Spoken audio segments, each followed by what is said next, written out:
Hi again. I wanted to talk about these two papers I recently read and try to compare and contrast with my own work. The first paper is The Hippocampus as a Predictive Map. This paper is by Google Deepmind, and they are working to understand how the human mind deals with prediction. According to the paper, neuroscience is struggling with the hippocampus representing both current state versus relational reasoning, memory, and decision making.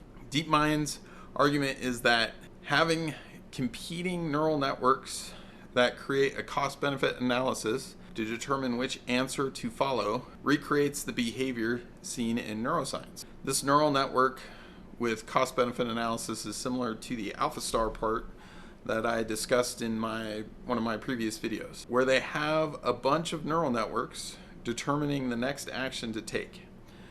But more specifically, they are looking to expand reinforcement learning with two methods instead of just one.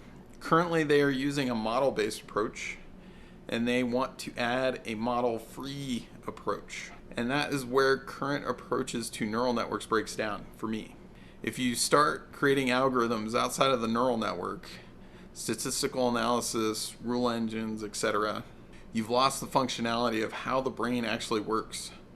Now, I'm not against external training systems, but reinforcement learning is part of the decision process. In fact, it removes the decision process from the neural network, which makes the neural network an incomplete solution to the human brain.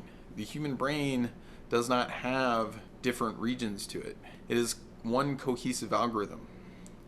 There is a known concept called plasticity. An example of plasticity is this one experiment I read a long time ago, where a stroke patient lost motor control over their left side of their body, and the scientists aimed to document the change in their brain while they retrain the person's use of their hand.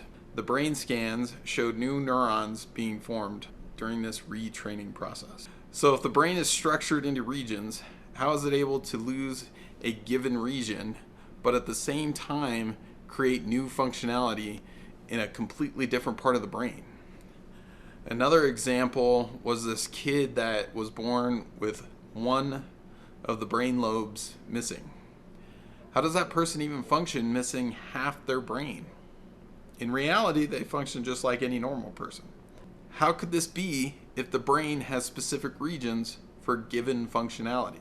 Because it doesn't. There are only two structural aspects to the brain: the cortical layers, or sheets, which there are 7 of them, and neurons contained within these sheets. That's it. So saying that a given region in the brain is responsible for a certain aspect of behavior is incorrect, and they are going down the wrong path. The brain itself is very simple. It takes an input and creates a connection to an output. And there is a paper that shows this functionality.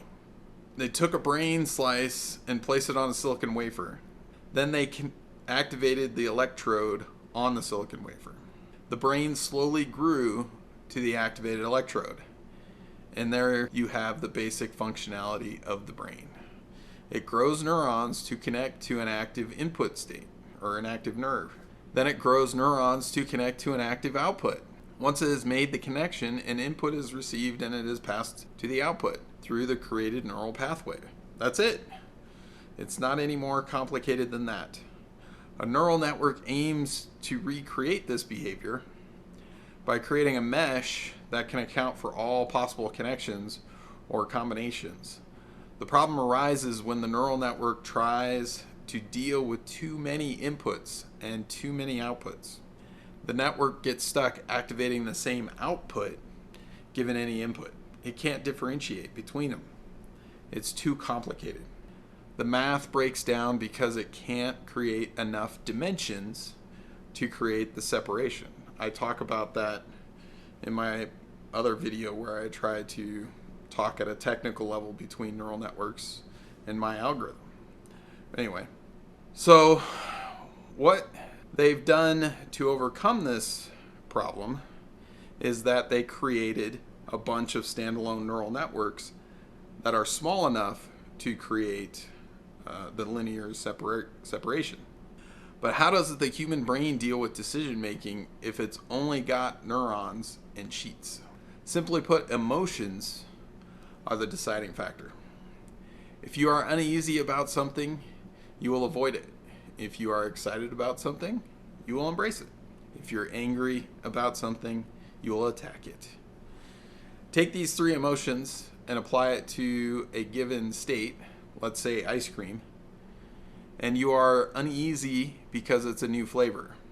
You are angry at it because it'll make you fat. And you are excited about it because it always tastes so good.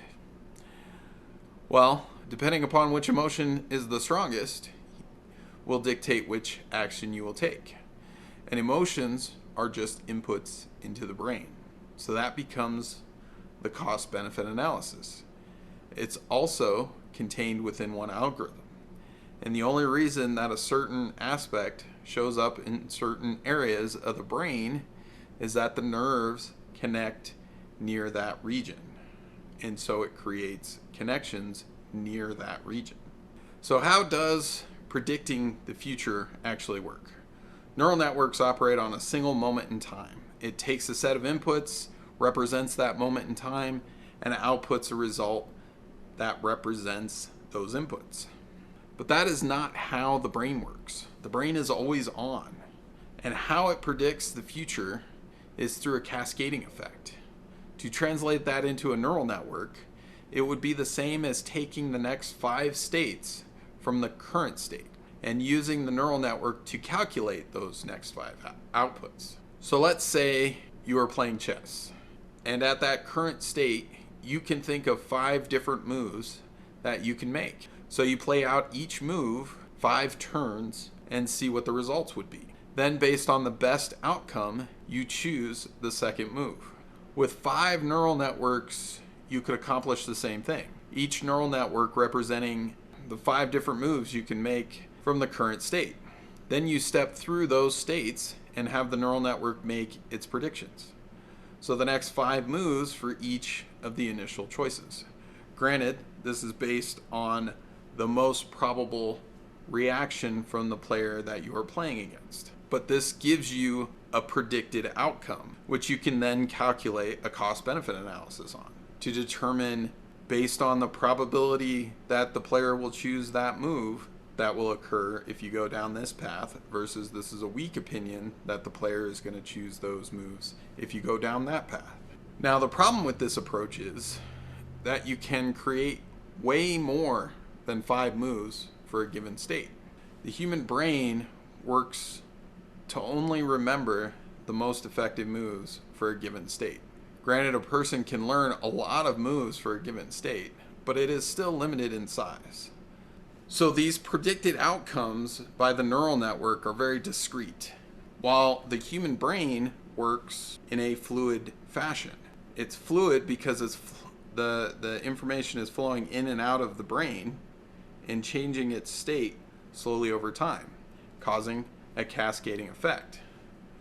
The first signal is outputted and then fed right back into the brain to create new inputs and still maintaining the current state that you're in. So it's kind of a faded effect of future inputs, and that's how far you can see forward.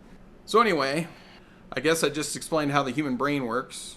I was going to go into talking about this paper from the neuroscience community to emphasize that they are a little closer than where Google is at, but I don't know where it fits in this conversation. But it's called Human Consciousness is Supported by Dynamic Complex Patterns of Brain Signal Coordination.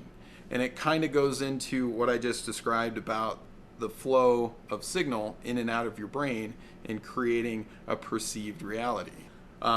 Both links are in the description below. If you have questions, feel free to ask in the comments. I'll try to answer them the best that I can. And I hope this helps explain how I perceive what makes the brain work. And thanks for watching. Till next time.